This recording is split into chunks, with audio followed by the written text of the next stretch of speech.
Bueno, gente, vamos a empezar la clase de trastorno del equilibrio ácido-base.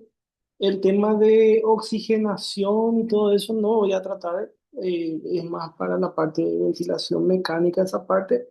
Vamos a tratar el tema de los trastorno del equilibrio ácido-base principalmente, pero vamos a nombrar ciertas partes de la gasometría. Bueno, lo primero que tenemos que decir que es la gasometría es una herramienta que nos sirve para nosotros para monitorizar la oxigenación, que está relacionado directamente con el aporte de oxígeno que le damos al paciente, la ventilación, que nos habla del intercambio del CO2, y el equilibrio ácido-base, donde participan, aparte del CO2, también el bicarbonato y los mecanismos buffer, los tampones para lograr una estabilidad ácido básica. En cuanto a la interpretación gasométrica, el pH se obtiene a través de la ecuación de Henderson-Hasselbalch, que básicamente es un logaritmo de la concentración de hidrogeniones que hay que hay en la sangre, y eso normalmente nos da un valor de 7,35 a 7,45, que es lo normal. En cuanto a los componentes, tenemos un componente respiratorio, como habíamos dicho, donde se establece la relación con el PCO2, y un componente metabólico en relación con el bicarbonato y los excesos de base. En cuanto a la PaO2, es la presión parcial de oxígeno en sangre y indica el estado de la oxigenación sanguínea. Normalmente el valor es del 80 a 100% en un niño sano. En cuanto a la PCO2, la presión parcial de dióxido de carbono producido por metabolismo respiratorio y que es eliminado eh, por la ventilación pulmonar, tiene una relación inversamente proporcional eh, entre la ventilación y su eliminación. Su valor normal es de 35 a 45, y la PCO2 ejerce sobre todo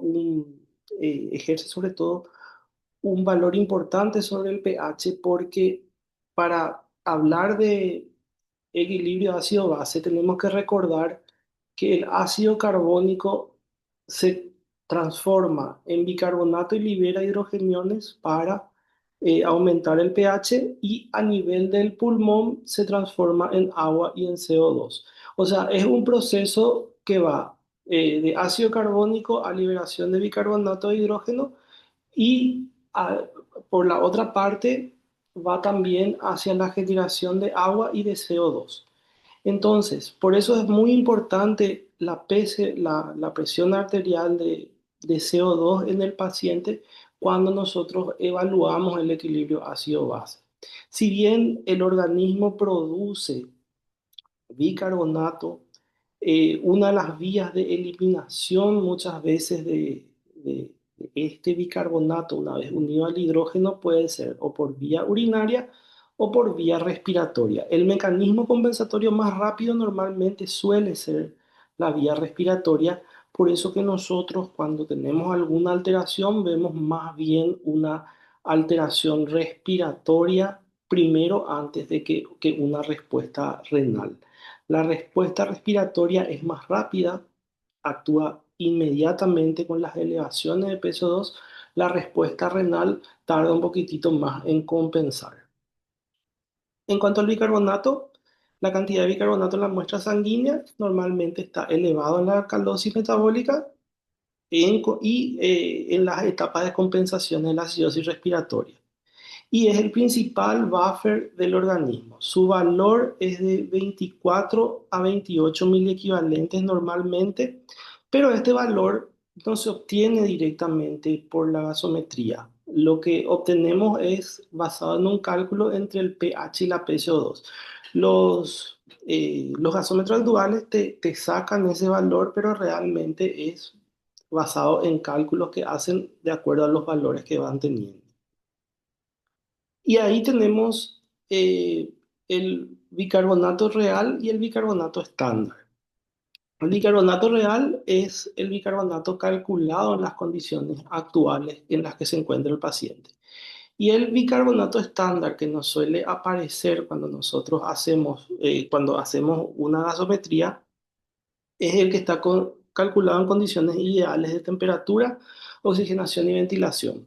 Por eso es importante que cuando nosotros enviamos una muestra de gasometría, enviemos datos del paciente, qué temperatura tiene, cuál es la FiO2 del paciente. Entonces, basado en eso, se pueden de repente calibrar algunos equipos para que nos dé un bicarbonato real. En cuanto a los excesos de base, es la cantidad de base que tenemos en un litro de sangre para un pH de 7,4 a una temperatura de 37 grados y que tiene un valor normal entre 0 más 2 y -2. El exceso de base, el dato que nos suele aportar es el exceso o el déficit de base. Hablamos que cuando está por encima del cero, hablamos de exceso de base. Cuando está por debajo del cero, hablamos de déficit de base. Entonces, nos habla, en el caso del déficit de base, por ejemplo, de la cantidad de bicarbonato que nosotros tenemos que utilizar para compensar y corregir ese pH. Y como dijimos entonces, tenemos también el exceso de base efectivo y el exceso de base real, que básicamente el exceso de base efectivo, al igual que el bicarbonato, es el exceso de base del paciente calculado en condiciones ideales y el exceso de base real es el que tiene el paciente en ese momento. Eh, la, la cantidad, la forma de repente de corrección es esta fórmula que ven abajo que después vamos a desarrollar un poquitito más. Y la saturación de oxígeno es la cantidad de oxígeno unido a la hemoglobina y su valor es del 95 a 99% en sangre arterial. Pero acá tenemos que hacer una salvedad.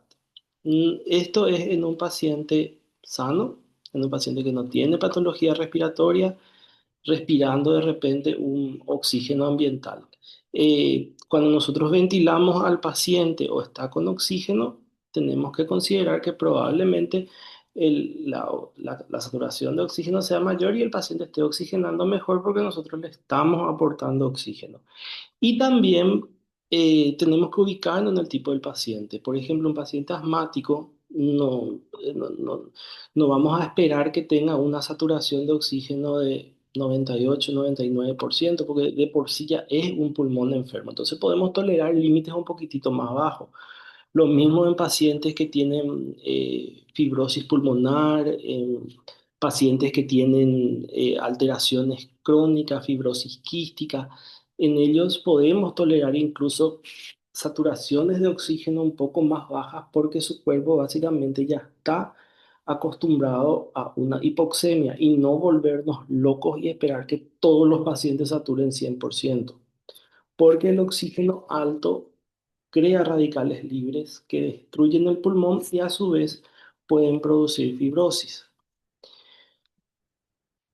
Y bueno, y acá tenemos básicamente un resumen. El pH en el equilibrio ácido-base es la cantidad de hidrogeniones que hay disuelto en el plasma, lo que se hace un logaritmo inverso con valores de 7,35 a 7,45.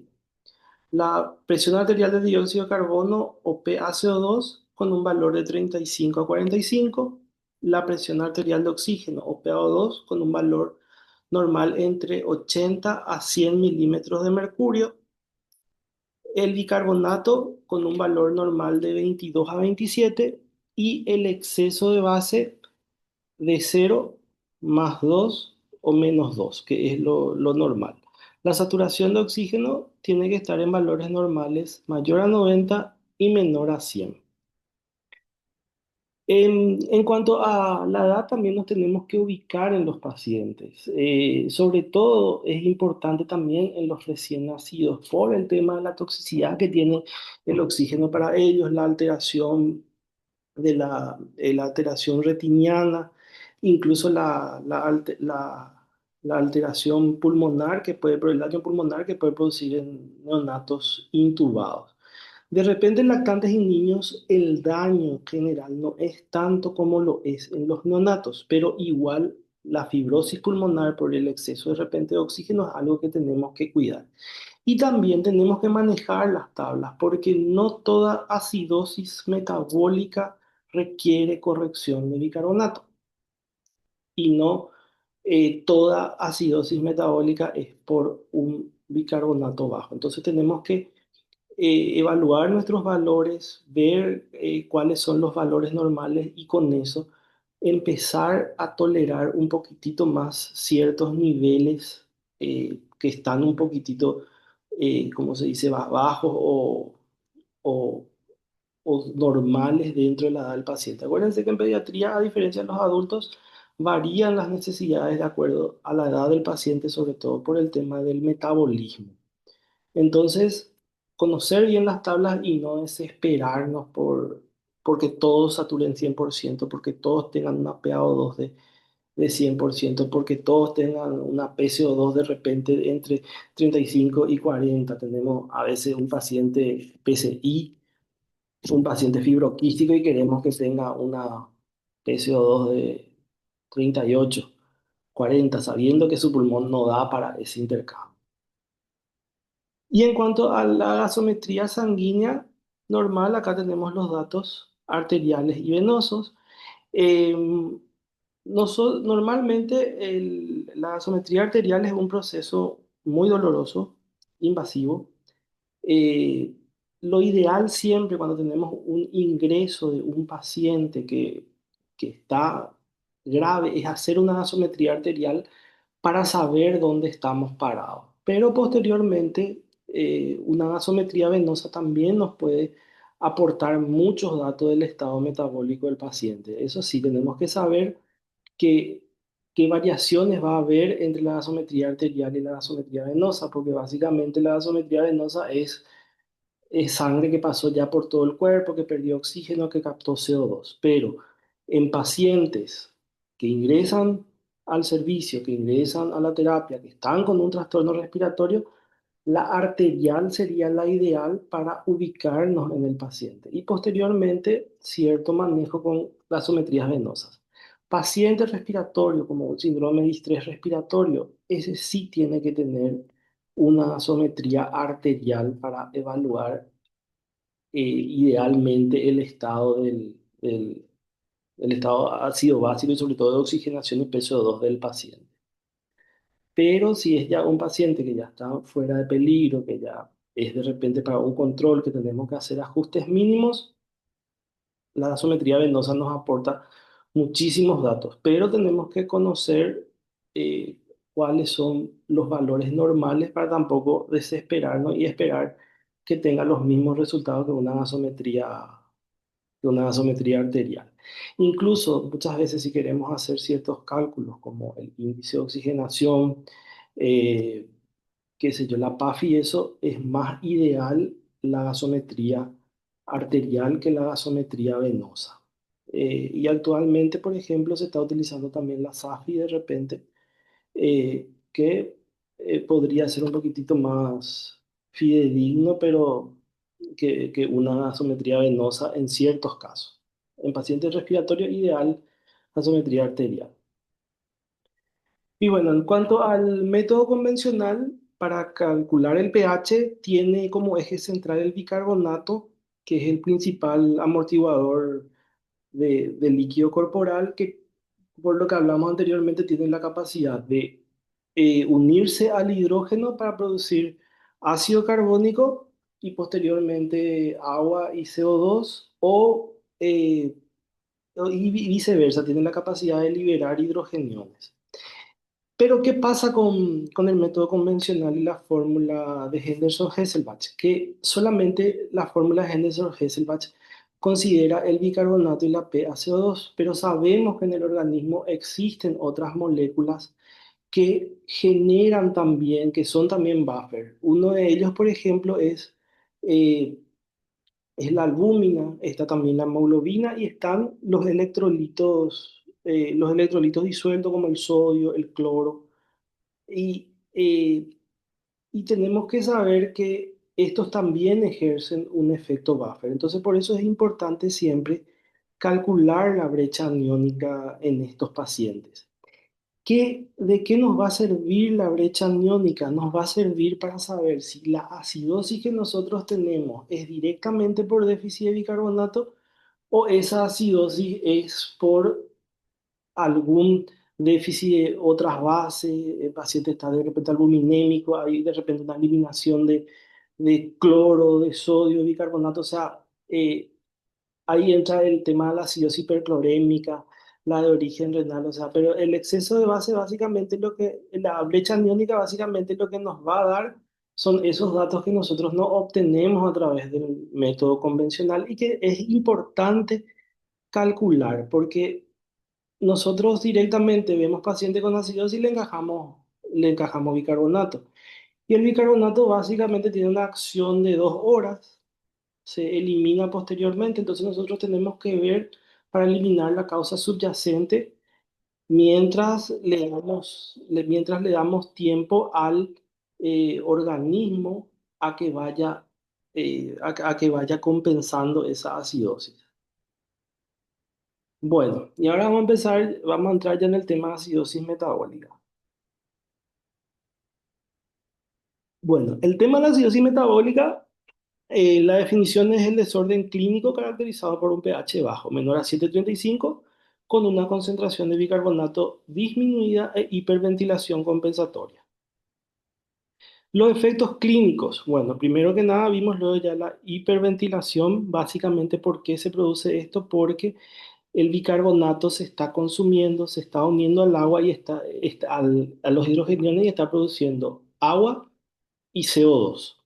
Hay una disminución de la contractilidad miocárdica, del gasto cardíaco, puede generar arritmias cardíacas, edema pulmonar con mínima sobrecarga hídrica y depresión del sistema nervioso central.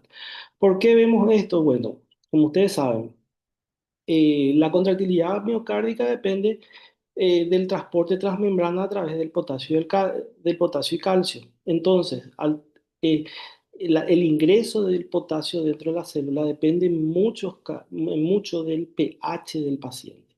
También tenemos que muchas catecolaminas se inactivan con un pH bajo. Entonces, nosotros ahí podemos perder dos factores que ayudarían al corazón. Uno de ellos es la estimulación a través de las catecolaminas y otro que perdemos de repente esa capacidad de intercambio libre de potasio, sobre todo calcio, transmembrana. Eh, Podemos clasificar la acidosis metabólica con brecha aniónica normal o elevada y que básicamente puede ser por iones fuertes o por ácidos no volátiles anormales. Entonces, eh, para, para medir eso es que nosotros tenemos que calcular la brecha aniónica y también tomar como en cuenta los niveles de albúmina. Un paciente probablemente con una hipoalbuminemia va a tener una brecha aniónica disminuida. Entonces, a la fórmula que anteriormente teníamos de brecha aniónica se le agrega eh, esta segunda parte, que es brecha aniónica medida más 2,5 por albúmina ideal menos albúmina medida. El valor normal de la brecha aniónica es de 12 más o menos, de 12 más o menos 4 mil equivalentes por litro. Eh, entonces, después voy a hablar de brecha aniónica y les voy a ir explicando un poco. Entonces, esta sería la fórmula adecuada para calcular la brecha aniónica del paciente. Y siempre la albúmina ideal normalmente es 3,5 o mayor a 3,5. Entonces, ¿qué es lo que hace la brecha aniónica o el anion gap? Mide primero la diferencia entre cationes y aniones no medidos. Y ahora vimos que también entra ahí dentro el tema de la albúmina, que es, aparte del bicarbonato, otro buffer muy importante. Su valor normal es de 12 mil equivalentes por litro ¿Y por qué es importante la medición, sobre todo de la albúmina? Porque normalmente en un estado, en un paciente básicamente hidroelectrolíticamente más estable, el sodio y el potasio se anulan. Cuando la brecha aniónica está elevada, ¿qué nos sugiere eso? Nos sugiere una acidosis metabólica normoclorémica. O sea, ¿qué significa eso? Que tenemos que la acidosis es por una causa de ciertos aniones como lactatos elevados, cetonas o ácidos exógenos como el polietilenglicol. Este, por ejemplo, sería una acidosis metabólica con brecha aniónica elevada, por ejemplo, sería en la cetocidosis diabética, donde tenemos aumento de lactatos por el tema de la deshidratación que tiene el paciente y aumento de cetonas por el tema del metabolismo anaeróbico en el que está entrando porque no tiene insulina suficiente para producir la glucólisis normal. También la brecha aniónica puede elevarse por la reducción de las condiciones de sérica de potasio, calcio, magnesio o por aumento de las proteínas. Y una acidosis metabólica con brecha aniónica normal sugiere ya una pérdida de bicarbonato que puede ser digestiva o renal. En, en cuanto a la reducción de la brecha aniónica, sugiere hipoalbuminemia cuando hay un aumento del potasio, calcio y magnesio, o puede ser por errores de laboratorio. Si es que nosotros tenemos una concentración sérica de potasio, calcio y magnesio alto, pero tenemos una brecha aniónica un poquitito baja, tendríamos que ver cómo está la albúmina del paciente. Y bueno, la corrección de la acidosis metabólica siempre fue una controversia y en los últimos años se dice que siempre tenemos que tratar la causa de la acidosis y no solo hacer el énfasis en el bicarbonato.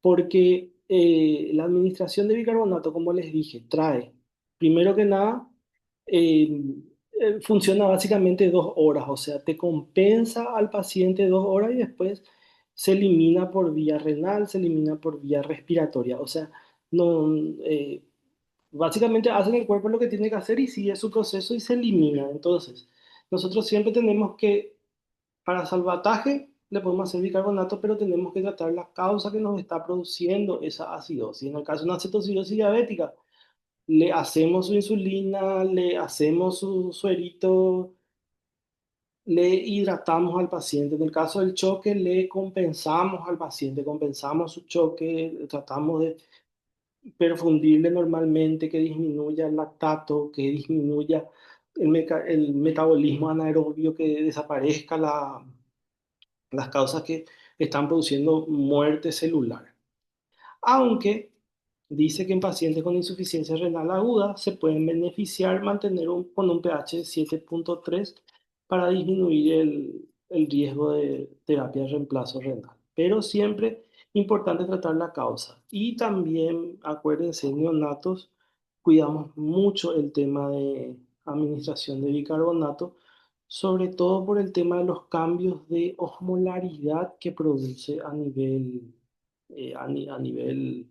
¿cómo se dice? A nivel sanguíneo, y esto puede generar hemorragias y también muchas veces la administración de bicarbonato produce una disminución del pH intracelular con alteración de del metabolismo celular. Entonces, por eso siempre ser criteriosos, tener establecido por protocolos qué valores de bicarbonato vamos a corregir y siempre tratar la causa subyacente. Bueno, en cuanto a la acidosis respiratoria, es el resultado entonces de una eliminación insuficiente de CO2 por los pulmones con una incapacidad de estabilizar la cantidad de CO2 producido con la cantidad de CO2 eliminado. Entonces, básicamente lo que tenemos es un aumento de la CO2, una unión de esa CO2 con el agua y la liberación de formación de ácido carbónico y liberación de hidrogeniones en el organismo. Eh, bueno, la concentración de CO2 mayor a 70 puede generar pérdida de estado de alerta y hasta crisis convulsiva. Sobre todo por pérdida del estado de alerta por un estado de que el CO2 o el dióxido de carbono genera una disminución de la conciencia, genera un aumento también de una vasodilatación cerebral generalizada, puede incluso llegar a generar edema cerebral si es que nosotros mantenemos durante mucho tiempo. Pero en el caso de enfermedades como el distrés respiratorio, la hipercapnia permisiva suele ser beneficiosa por dos temas. Uno de ellos es el tema de la protección pulmonar, donde toleramos PCO2 un poquitito más alto para no darle muchas presiones, mucha frecuencia y proteger ese pulmón. Y otra cosa también, porque nosotros utilizamos oxígeno a alto volumen, entonces el metabolismo entre CO2 y oxígeno está muy ligado al intercambio, entonces nosotros podemos, si mantenemos PCO2, tratamos de mantener PCO2 alta, a expensas de un oxígeno también un poco alto, podemos potenciar los daños que produce el oxígeno. La acidosis respiratoria aguda normalmente se desarrolla a causa de una disfunción del sistema respiratorio, entre los cuales podemos tener, por ejemplo, alteración del sistema nervioso central, donde hay una alteración del centro respiratorio con con una dificultad para coordinar el tema de aumento de CO2 y eliminación a través de la respiración, que puede ser neuronal esquelético, también alteración del diafragma, de los músculos esqueléticos y también del parénquima pulmonar, como sería en el caso del distrés respiratorio, la enfermedad de membrana hialina, en las primeras fases de repente del SALAM en neonatos. Entonces, en ellos lo que básicamente se produce una incapacidad del intercambio y lo mismo también en pacientes con enfermedad de las vías aéreas, en las cuales pueden clasificarse por dos mecanismos. La hipoventilación pura, donde hay una afectación neuronal, donde hay una afectación muscular o una patología restrictiva. Y la hipoventilación por alteración de la ventilación perfusión, donde estaríamos muchas veces ante un paciente asmático con dificultad para sacar el CO2, retención de CO2, pacientes mal ventilados, en los cuales no se cumple la relación IE de 1-2, donde entramos en el tema de la PIP inadvertida en pacientes también, por ejemplo, neonatos con síndrome de hipertensión pulmonar persistente en recién nacido, donde hay un shunt de izquierda a derecha. Y es importante saber que una elevación de CO2 genera una hipoxemia proporcionalmente mayor y esta hipoxemia normalmente es la que es letal en estos pacientes. O sea, al, al, al manejar gases en el pulmón y que hay un intercambio de oxígeno, CO2, al ser un proceso de difusión, muchas veces la elevación de la CO2 también produce una disminución de la oxemia de estos pacientes. Entonces, por eso siempre es importante también aplicar oxígeno a niveles altos, básicamente para estabilizar ese equilibrio entre el CO2 y el oxígeno a nivel alveolar. En cuanto al tratamiento, varía dependiendo de la causa subyacente, que va desde la administración de agonistas beta 2 hasta asistencia respiratoria mecánica.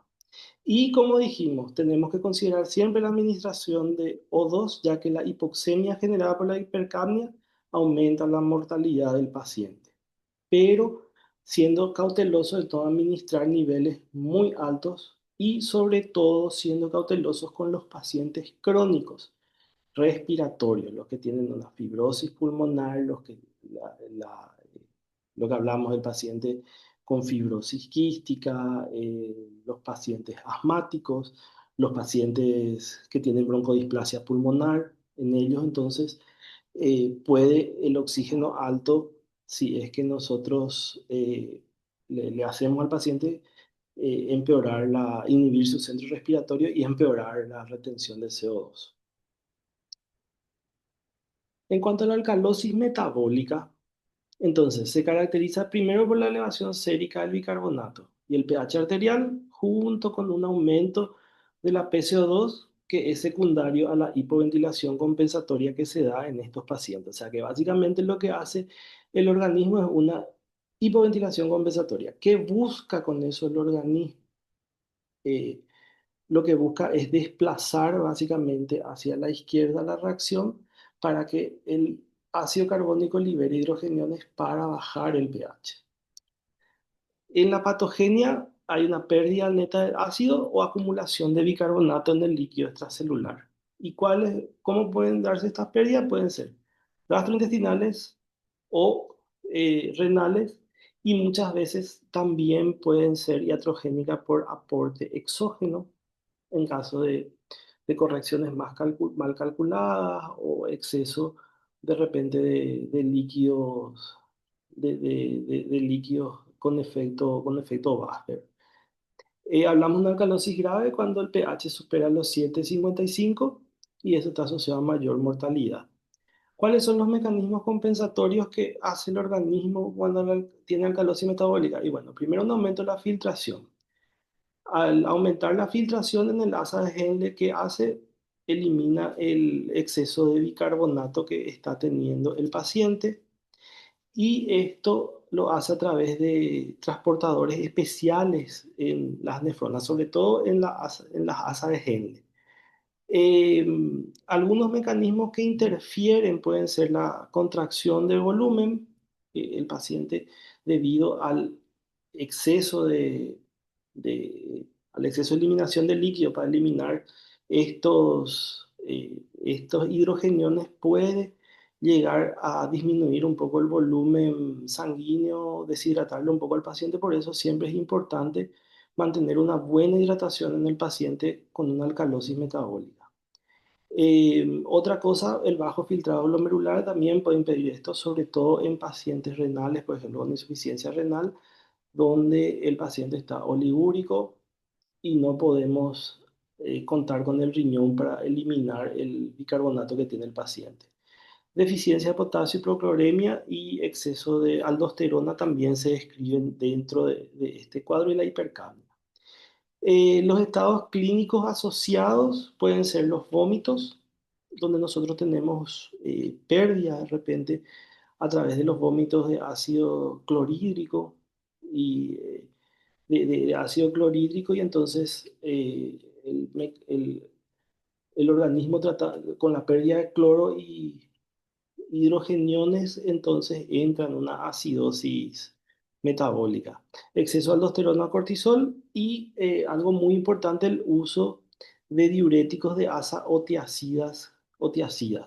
Porque acuérdense que los diuréticos, sobre todo los del asa, que ejemplo claro, la furosemida, te produce dos cosas. Uno, contracción de volumen, que si de repente es muy rápida nos puede llevar a ese estado. Por eso un paciente que, por ejemplo, tiene 2 kilos de más por líquido, no conviene sacarle los 2 kilos de una, sino tener que ir sacando de a poco los líquidos para evitar esa contracción de volumen, porque básicamente la volemia del paciente está en este momento luchando contra ese volumen en exceso que tiene y si nosotros sacamos muy rápido no damos tiempo a los mecanismos compensatorios a estabilizar al paciente. Y segundo, como en el asa de Henle se elimina el bicarbonato y se absorbe, si nosotros utilizamos mucho diurético de asa, vamos a eliminar bicarbonato que probablemente nos está manteniendo un pH normal. Entonces, ¿cuál sería una solución en este tipo de paciente? Y bueno, usar otro tipo de diurético. Si queremos que nuestro paciente orine, ver la posibilidad de usar otro diurético el, que no sea la furosemida. Y como decimos abajo, tratamiento, suspender diurético de asa. O sea, suspendemos la furosemida, vemos para cambiar otro. Y después está la acetazolamida e incluso por una contracción brusca de volumen, podemos incluso llegar hasta una reanimación hídrica agresiva. Para realizar dos cosas. Una, recuperar el volumen que fuimos perdiendo por el mecanismo compensatorio del riñón, que muchas veces nos puede llevar al otro lado. Y dos, para tratar de diluir un poquitito esos hidrogeniones o sea, ese bicarbonato que está un poquitito aumentado y forzar también por ese lado un poquitito la diuresis. Bueno, en cuanto a la alcalosis respiratoria, se produce cuando la ventilación alveolar excede a la producción de CO2 por los tejidos y que hace esto una disminución de la PaCO2. Podemos tener caso de hiperventilación por varias razones. Uno de ellos es estadios iniciales de la sepsis, donde básicamente normalmente hay una acidosis, de repente puede haber una leve acidosis por el periodo hipercatabólico en el que está el paciente, con producción en un principio de mucha CO2, pero posteriormente persiste eso y hay un lavado importante, donde ahí entra la hipermetabolia, que sería catabolismo alto. Alteraciones respiratorias hipóxicas, en las cuales no tenemos o sea, tenemos una disminución de la entrada de oxígeno y un aumento de la salida de CO2. La respiración de Kussmaul en la citocidosis diabética, la fiebre y anormalidad del sistema nervioso central, el dolor, la ansiedad, o sea, todo lo que genere de repente estados de hiperventilación son los que nos pueden llevar a una alcalosis respiratoria. Y también las acidosis, los casos más graves que vemos son iatrogénicas con una ventilación mecánica inadecuada, lo que también aumentaría la mortalidad si es que esto está asociado a una hipocapnia. Bueno, y básicamente acá este cuadrito les voy a enviar después para que tengan básicamente un resumen del trastorno primario, cuál es la alteración principal que se produce dentro del, del trastorno y cuál es la respuesta compensatoria que da el organismo. Bueno, y en cuanto a la correlación clínico-gasométrica y terapéutica. Bueno, sabemos que la gasometría cuenta con dos partes bien diferenciadas: la parte de oximetría y ventilación y el estado ácido-base. Entonces, la oximetría, ¿qué es lo que nos ayuda? Nos ayuda a conocer el estado de oxigenación del paciente y de acuerdo a eso ajustar la cantidad de oxígeno que le estamos dando para evitar el daño pulmonar. ¿Cómo medimos y el oxígeno tiene dos partes que medimos? Uno es la presión arterial de oxígeno, que la PA o el famoso PaO2 lo que mide es la fracción de oxígeno que está disuelta en el plasma. Entonces, ¿cómo nosotros podemos conocer qué cantidad de oxígeno está dispuesto? Multiplicando la PaO2 por 0,03. Y la saturación de oxígeno, que nos informa la cantidad de oxígeno que está siendo transportado por la hemoglobina, de acuerdo a y que se expresa en porcentaje. Entonces, podemos calcular nosotros a través de ciertas fórmulas la cantidad de oxígeno que tenemos disuelto y la cantidad de oxígeno que tenemos unido a la hemoglobina. Acá abajo, por ejemplo, pueden ver la hemoglobina, para un paciente con una hemoglobina de 12, una PO2 de 100% y una saturación de oxígeno de 98%, calculando la, la cantidad de oxígeno, el PaO2, por 0,03 nos da 0,30 ml. Y para calcular el oxígeno ligado a la hemoglobina, hacemos hemoglobina por 1,34, que es una constante, por 0,98, porque dijimos que el paciente tiene una saturación de 98%, o sea que es 15,75, o sea que el oxígeno total de este paciente es 16 ml. Eso dentro de básicamente un valor más o menos normal. Ahora, tenemos un paciente acá que tenemos hipoxia sin anemia. El paciente tiene hemoglobina de 12, una PO2 de 40 y una saturación de 75%. Entonces, tenemos, para ver el oxígeno disuelto, nuestra PaO2, que es 40 por 0,03, 0,12 ml es lo que nosotros tenemos disuelto. Y el ligado a la hemoglobina tenemos 12 por 1,34 por 0,75, nos da 12,6. O sea, nosotros tenemos básicamente buena hemoglobina, pero un oxígeno bajo a expensas de la hipoxemia. Eh, entonces, este cálculo, ¿para qué nos puede servir? Nos puede servir para que nosotros digamos, bueno, a este paciente tengo que aumentarle su FIO2, probablemente no está necesitando una transfusión de sangre, por más de que tenga una hemoglobina o sea, una hemoglobina de 10 de 11, y ponerle que tenga una PaO2 de 60, 70, una saturación de 85.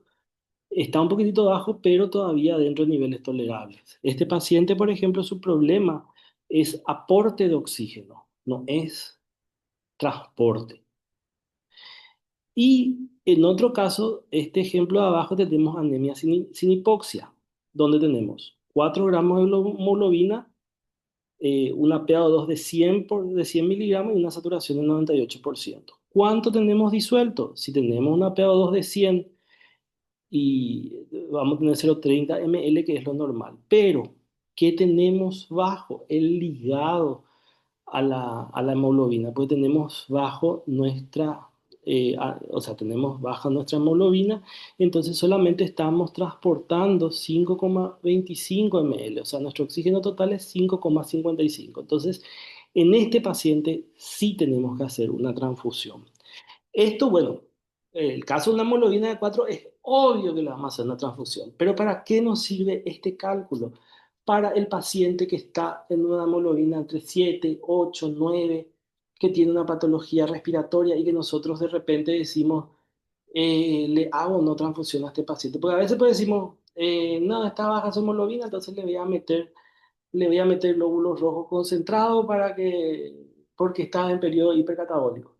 Pero esto nos sirve para saber si es que el problema es, el paciente está hipoxémico por falta de oxígeno o está hipoxémico por falta de transporte de oxígeno. Entonces eso nos ayuda a tomar ciertas decisiones más adecuadas. En el paciente en choque, por ejemplo, hablamos de una saturación venosa central del 70%. Ese sería nuestro punto de corte. Por más de que el paciente tenga 8 9 hemoglobina, si es que eh, nuestra saturación venosa central es menor al 70%, le hacemos transfusión para subir por lo menos por encima de 80. Entonces, ¿qué podemos observar con esto? Que una buena oxigenación con una anemia severa mejora muy poco el transporte de oxígeno.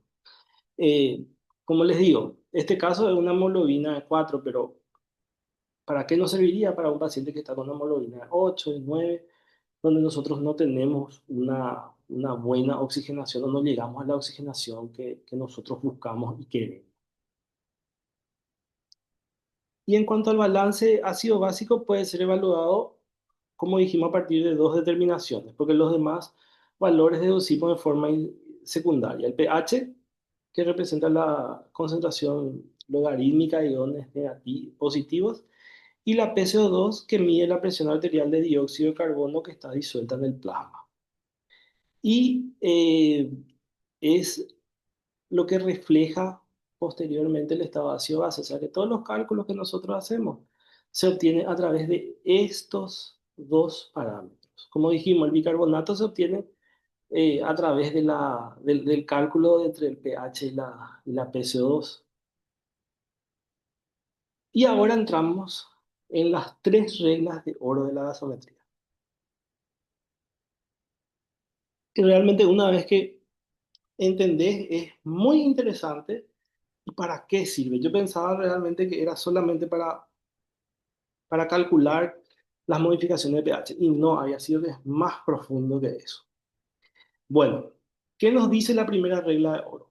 Nos dice que por cada 10 milímetros en que varíe la PCO2, el pH se va a incrementar o reducir en 0,08 unidades de forma proporcional. O sea, ¿qué significa eso? Que si mi PCO2 aumenta por encima de 10, mi pH cae a 0,08. O sea, en vez de ser 0,40 va a ser 0,32. Entonces, ¿de qué nos sirve esto? Porque nos ayuda a descargar el componente metabólico que está interactuando con el pH. Entonces, ¿qué tenemos que hacer? Calcular la PCO2 obtenida que esté por encima o por debajo de lo normal, utilizando 40 milímetros de mercurio como dato importante, y comparar con el pH que nosotros obtenemos en la gasometría. Si el pH que nosotros obtenemos en la gasometría, perdón, si el pH que nosotros calculamos está cerca o es igual al pH gasométrico, los cambios van a ser respiratorios. Si el pH que nosotros calculamos es inferior al pH que nosotros obtenemos, tenemos aparte de ese cambio respiratorio, vamos a tener una acidosis metabólica adicional. Y si el pH es mayor, el calculado es mayor al pH obtenido, la alteración es una alcalosis metabólica. Entonces, básicamente, ¿en qué se resume la primera regla de oro? En esto, en la variación del pH calculado con respecto al pH normal. Y eso nos ayuda a tener un resultado más fidedigno y ubicarnos mejor en el paciente. En cuanto a la segunda regla de oro, ¿qué nos dice la segunda regla de oro? Nos dice que por cada 0,15 que se modifique el pH, el exceso de base o el déficit de base se incrementa o disminuye en 10 unidades. Y acá te da un ejemplo, te dice, un paciente con APC2 de 52 tiene una acidosis respiratoria aguda dada por un aumento de 12 unidades con respecto al valor normal. El pH calculado por la primera regla de oro, utilizando la PCO2 de 52, es de 0,30. Por lo tanto, si el pH medido fuera 0,30, la conclusión es que existe una acidosis respiratoria pura. Ahora, ¿qué pasa por el contrario? Por ejemplo, la PCO2 del paciente es 40 y el pH 7,25. Si es que nosotros aplicamos la primera regla de oro, obtenemos que para un pH de 7,40, para una PCO2 de 40, nuestro pH tiene que ser 7,40. Pero ¿qué pasa en este paciente? El pH es 7,25, o sea, hay una diferencia de 0,15 unidades entre mi pH que yo calculé de acuerdo a mi PCO2 y mi pH que me dio la máquina.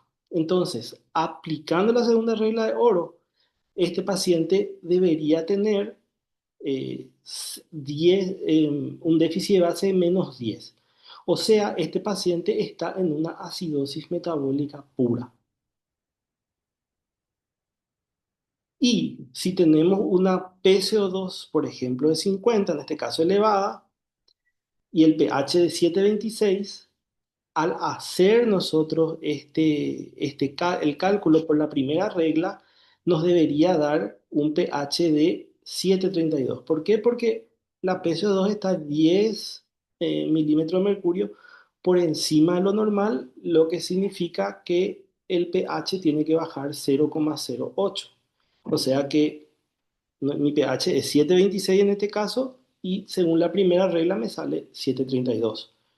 O sea que hay una diferencia de 0,06 entre este pH y este pH, por debajo de lo estimado. Si utilizamos la segunda regla, llegamos a la conclusión de que existe un déficit de base de 4 miliequivalentes porque dijimos que que por cada 0,15 que se modifique el pH, disminuye o aumenta en 10. Entonces, en este caso hay una acidosis respiratoria a la cual se le está sumando una acidosis metabólica. Entonces tenemos una acidosis mixta en este caso.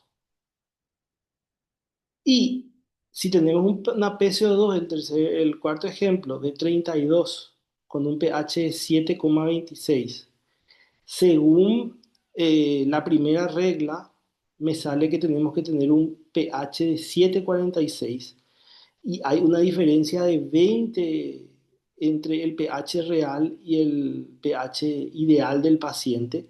Esto por la segunda regla, entonces nos generaría un exceso de base de 13 miliequivalentes. O sea, en este paciente está con una alcalosis respiratoria por el tema del cálculo por la primera regla y una acidosis metabólica por lo medido en este paciente, por lo medido el, por el aparato, ¿verdad? Entonces tenemos dos patologías que están coexistiendo. Para eso nos sirve la segunda regla de oro. Es básicamente para ubicarnos en qué tipo de pacientes tiene y de repente nos sirve también más cuando tenemos una gasometría que no entendemos tanto, sobre todo para los trastornos mixtos, que hay ciertas alteraciones que no entendemos que si está bien, está mal, y para tratar de manejar y compensar otros factores.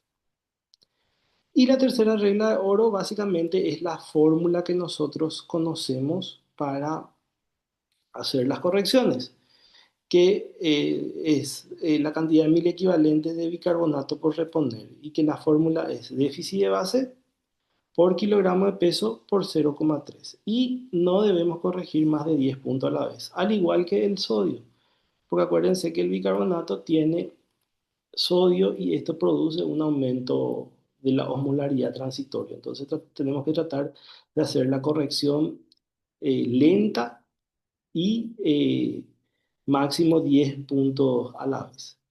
El déficit de base se expresa entonces por déficit de bicarbonato en 1000 equivalentes por litro y equivale a un tercio del peso corporal. Por eso que es déficit de base por kilogramo por 0,3.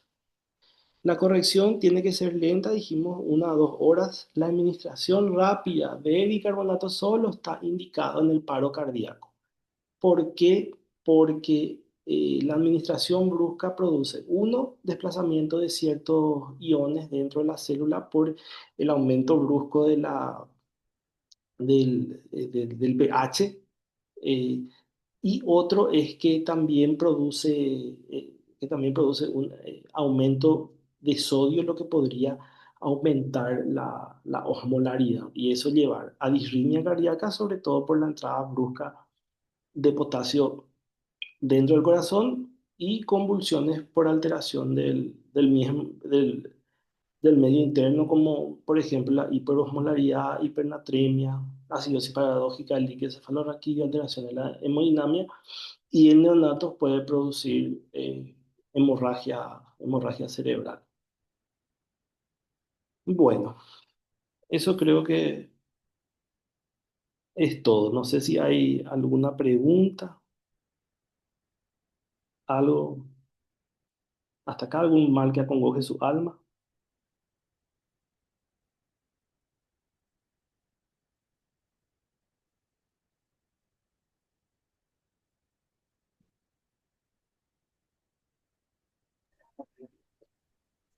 Acá quedó todo claro para los chicos. Genial. Equipo Hospital General de Luque. Maxi, seguro. Maxi, no tener ninguna pregunta.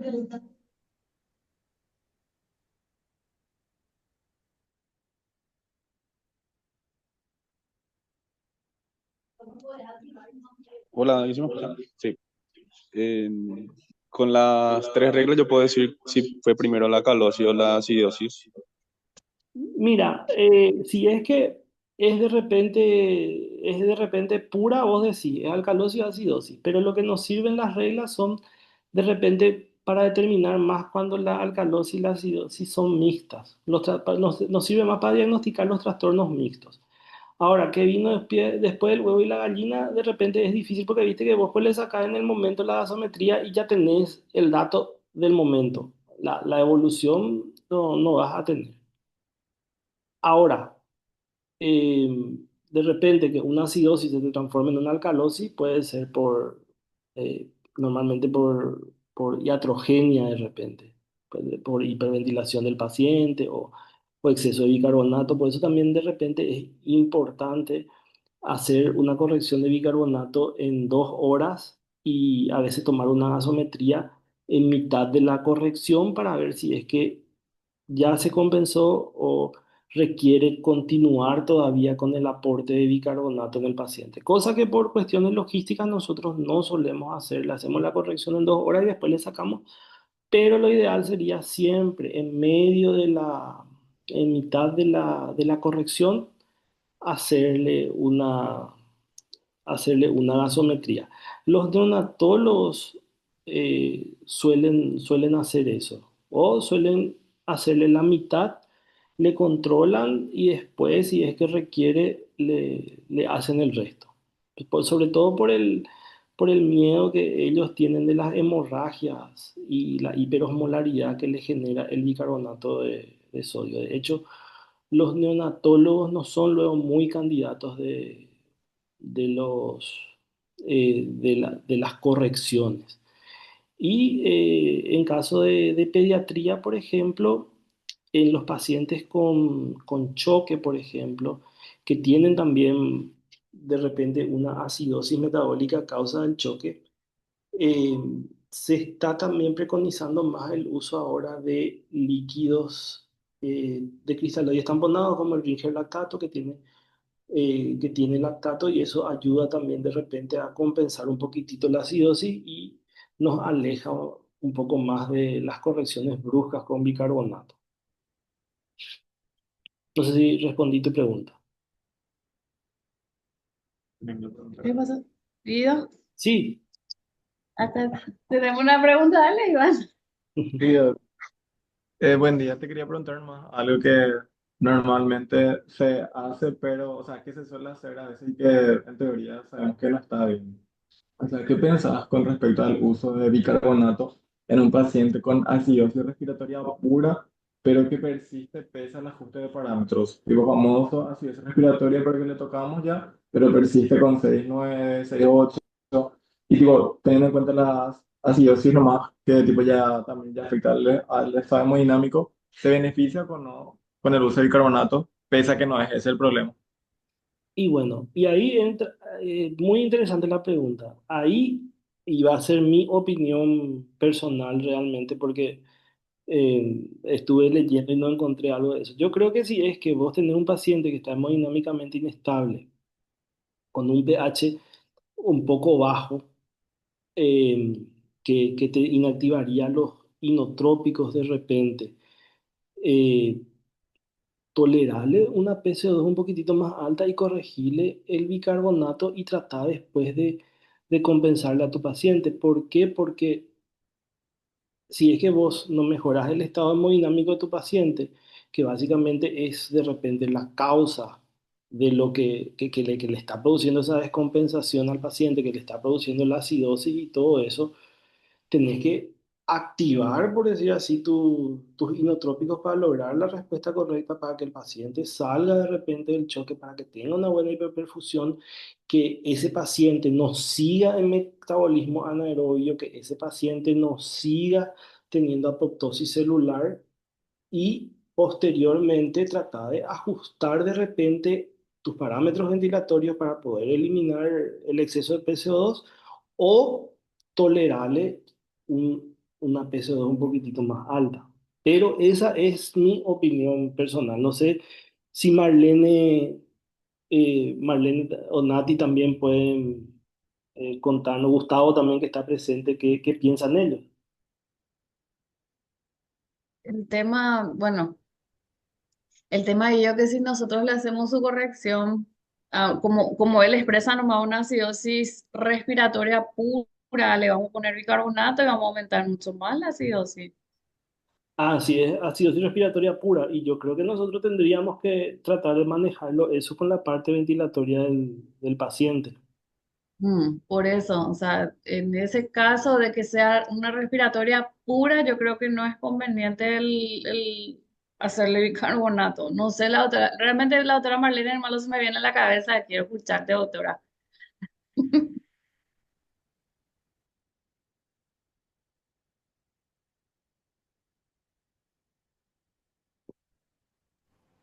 Hola, espera que voy a desconectar mi teléfono porque estaba escuchando mi teléfono. Ahí. Bueno, realmente sí hay me sumo a lo que dijo Natalia, ¿verdad? Que si hay una acidosis respiratoria pura, ¿verdad? Realmente no es la indicación, es la corrección de bicarbonato, ¿verdad? Siempre el tema es que, siempre el problema es que le miramos mucho al pH, ¿verdad? Y siempre tenemos miedo a ese pH por debajo de 7,20, ¿verdad?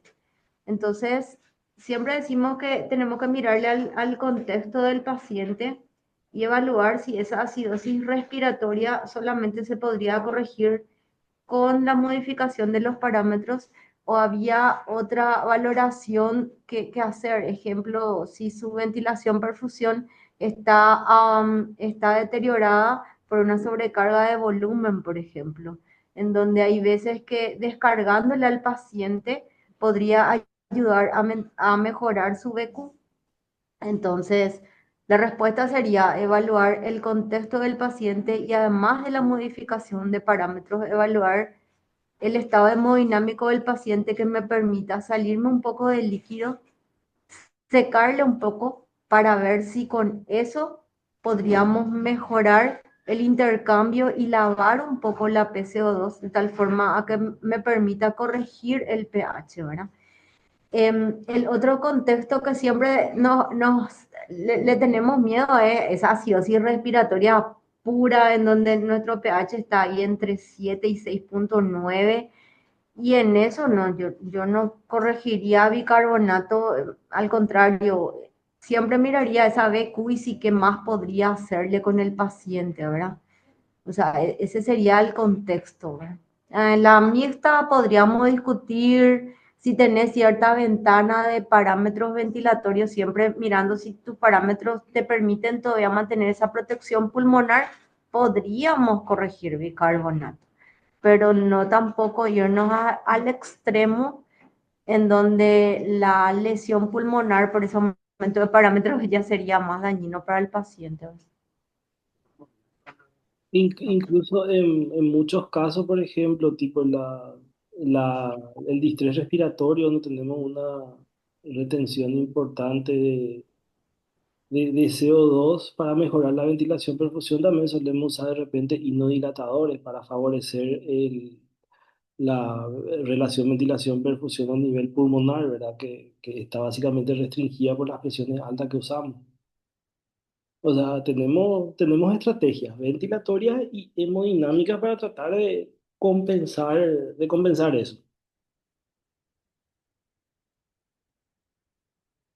Así mismo, lo importante va a ser siempre que lo que dijiste, ¿verdad? Que no nos quedemos mirándole la gasometría nomás y al pH, sino al paciente en el contexto para evaluar cuál es la causa de esa acidosis, ya sea respiratoria o metabólica, y corregir la causa, no tanto corregir el bicarbonato. O sea, traigo conmigo lo que dijiste, ¿verdad? De que nuestro objetivo va a ser principalmente corregir la causa antes de corregir el bicarbonato nada más.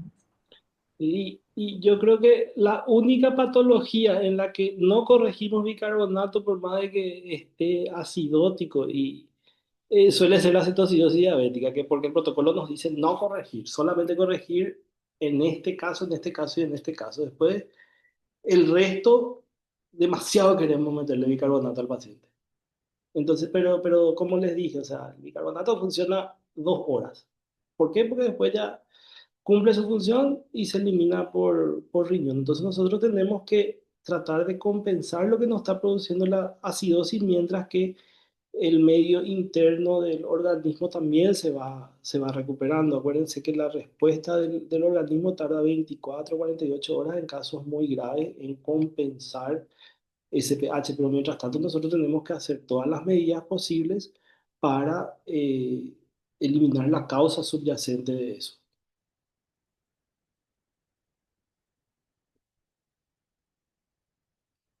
Bueno, no sé si quedó algo más en el tintero. Por acá súper bien, Guido. Muchísimas gracias. Espectacular tu clase. Gracias, gracias, gracias. Genial. Gracias. Gracias.